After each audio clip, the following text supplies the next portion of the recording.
And it fools a lot of people, and I'm known for my marble finish. And so I got a phone call from a lady, and she says, listen, I got a brand new countertop. My fireplace in the family room is across from it. Is there any way you can make my countertop match the fireplace? And I said, let me take a look. Went over, said, not a problem. I go, this will work out really good.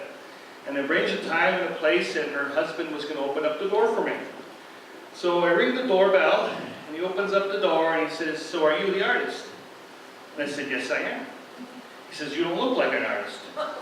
I said, I'm the artist. I go, and he goes, are you sure? And I said, well, what does an artist look like? He goes, an artist got a fancy shirt, fancy hat. You got to have a ponytail. I go, well, I said, I assure you I'm an artist. He goes, well, we'll see about that. And he brings me over to the fireplace, and he says, so what materials are you using? And I said, well, I'm not really using like materials. I'm using some brushes and some paint. He goes, what can you do with brushes and paint? I go, well, a lot of people can do a lot of things, like look what Michelangelo did with some brushes and some paint. And he goes, yeah, but you're no Michelangelo. I'm not even sure you're an artist. And I was like, boy, this guy's so negative. And then he says, well, how long is it going to take? I go, well, it should be done between 2 and 3. He goes, I doubt it. We'll be here forever. I go, wow, you know, negativity can do two things. It either can put you down, or you can rise up to the occasion. Well, you know what? I was going to rise up to the occasion. Not only was I going to do a spectacular job, I was going to do it in record time. 12 o'clock comes, I give him a call. I said, I'll be done in a half hour. He goes, how is that possible? How does it look? I said, you tell me when you get home. So he walks in, he goes over to the fireplace, and for 5 minutes, all he does is stare. He goes to the right of the fireplace and stares. He goes to the center of the fireplace and stares. He goes to the left of the fireplace and just staring and staring and staring. He's trying to find something negative to say. But there's nothing negative to say, but he won't say anything positive. And I'm thinking, wow, what's up with this guy? He finally turns around, and he's staring at me now. So I'm like, you know. And then he asked me for a $50 discount. I said, well, we offer $50 rebates, but all you got to do is say something positive. I'm sorry, you don't qualify. So anyways, you know, there's a lot of people want to put you in a box. They want to put you in a box of what you can and cannot do according to their talents and their abilities. And here was a guy trying to put my abilities and my talents, you know, according to his and what other people could do. See, there's a lot of people out there who say, you know what, I'm not going to function under anybody's boxes. See, the first guy who climbed Mount Everest, it said it couldn't be done. It's too high, it's too cold, there's not enough oxygen, but you know what? He did it, and once he did it, somebody else did it. In 1954, there's a guy called Roger Bannister. In every anatomy book, it says you cannot run a 4-minute mile. The human person cannot do it. It's impossible to do. But you know what? He never did it. He never put himself in a box. In 1954, he did it in 3 minutes and 59 seconds. And you know what? As soon as he did it, 6 months later, there was like 10 to 12 other people who did it. Why? Because he was the first one to do it, to show people that it can be done. And so people also want to put you in a box on how you look. So they say, well, what does an artist look like? And if I get that attitude on the phone where, you know, an artist has to be a certain way and a certain look, well, you know what I do? Well, I show up with my fancy shoes. I show up with my fancy shirt. And you know what? I bring my fancy hat. And if they really want to put me in a box, what I do is I take off my fancy hat. I pull out my ponytail. I put on my ponytail.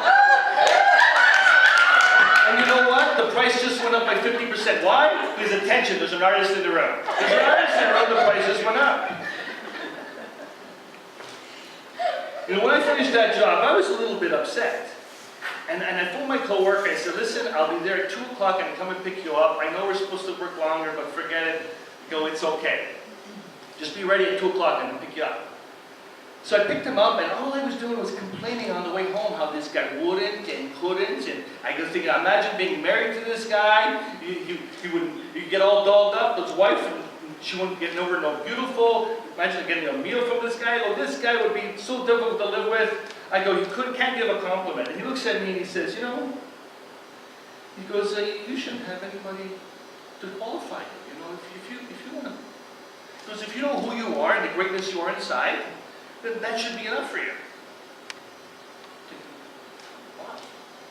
Okay. Well, the next day, I got to work and I was amazed.